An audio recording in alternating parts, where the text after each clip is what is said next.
What's going on, everyone? Welcome back to Bustin' Tail Outdoors. If you can't already tell, yep, we got another revolver. You're going to love this one, so you're going to want to stick around. Let's hop right into it.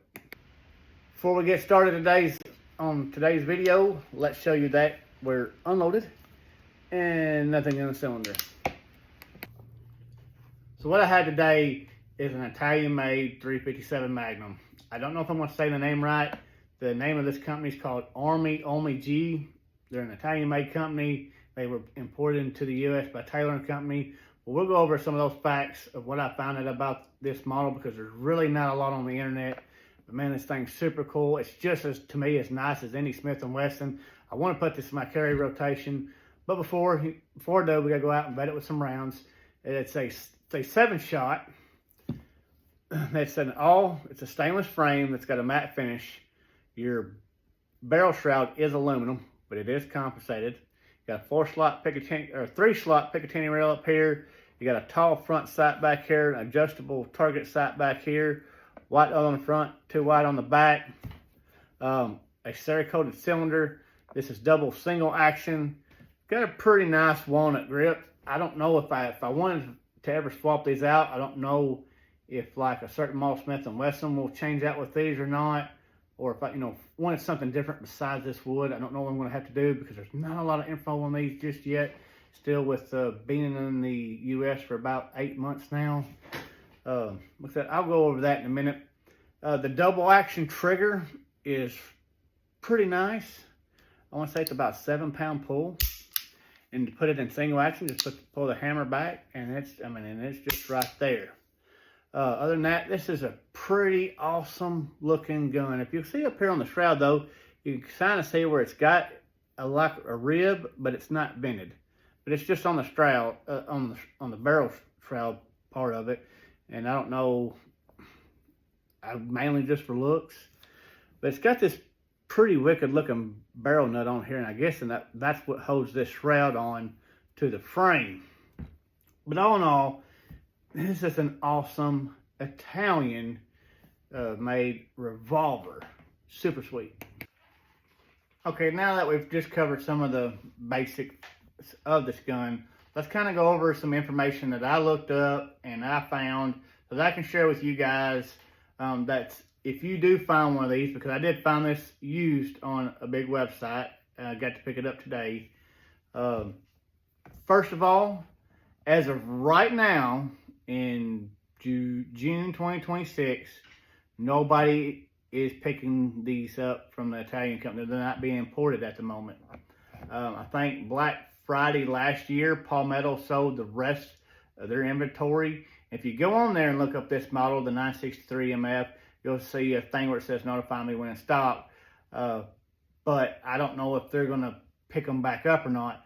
But when they first got imported, they got imported to Taylor & Company.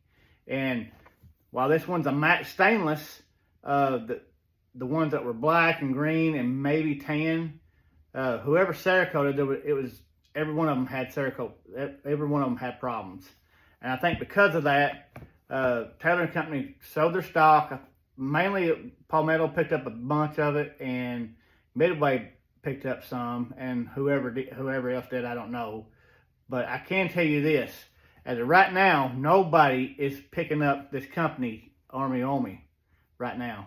So if you do find one, it's going to be used. And you might get lucky and find it new. I don't know. But right now, as of June 2026, whatever's in the States right now, it's what's in the States because nobody's picked these back up. And I'd like to think it's not because of the Cerakote issue. I don't know what it is, to be honest with you. Yeah, I know when you think about the taxes on trade, taxes on trying to import them into the States has went up. I don't know about that. I mean, they were here last year. What's kind of funny, if you think about this, so I did find this on Midway's site. If you bought one of these through Midway, they had them for like $1,063. Was it $1,063, $11 or $63? But over $1,000 for this gun. You know what's ironic about that? Palmetto Black Friday last year had them for $367 that I seen.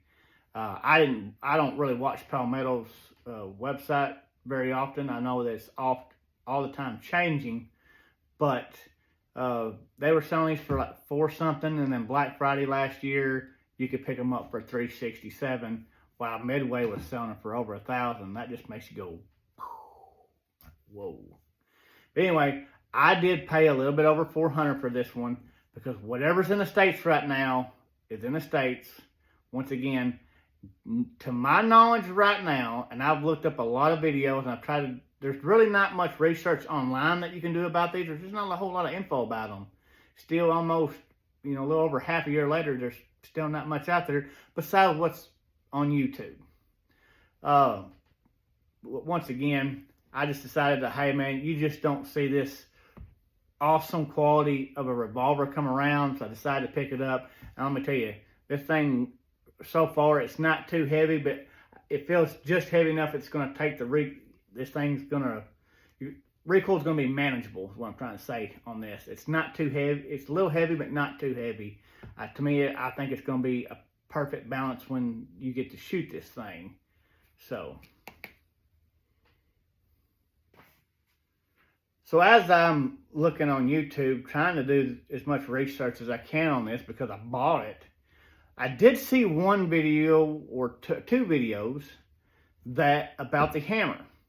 Now, once again, I don't know if you can see that or not. It doesn't really have the best serrations on that hammer. I wish they were a little deeper and they went all the way up, almost all the way up. But one thing I did see with two videos is that with the hammer, they were having to pull back and push to the right. Something about a ball bearing in the safety or right under the hammer was, if you try to pull it straight back, it was really hard. Mine's not that way. This thing, I almost kind of believe y'all had a malfunction in there somewhere. There was a malfunction in the gun, because I can pull mine back with ease. It's just that easy. It's not, it takes a little bit of effort, just like any revolver, but it's manageable. I'm not having to push mine to the right, so I believe maybe them guys had a malfunction. There was something wrong in there internally, and they just was trying to make an excuse why you had to do that. I don't know. So I got my cleaning bench back behind me. I did buy this one used, and I was a little upset, not with the gun, but whoever had it last, whoever sold it to me, didn't clean the dang thing. This all right in here was almost like black. And I seen it in the pictures, and I thought, well, maybe just the lighting didn't hit that spot. No, it had gunk right there. And when you open the cylinder, it had all kinds of gunk right here, just a bunch of residue buildup. And I went ahead and I've cleaned this. I've got it cleaned all up. Can't wait to take this thing to the range and see what it does, because once again, I want to put this in my revolver carry rotation.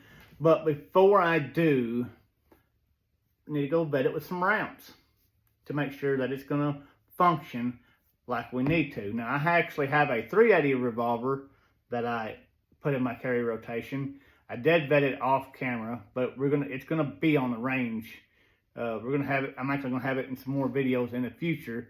But I want to go ahead and vet it. And so, if you did see that revolver test video, it was a bad ammo, bad primer in the ammo. That's all it was.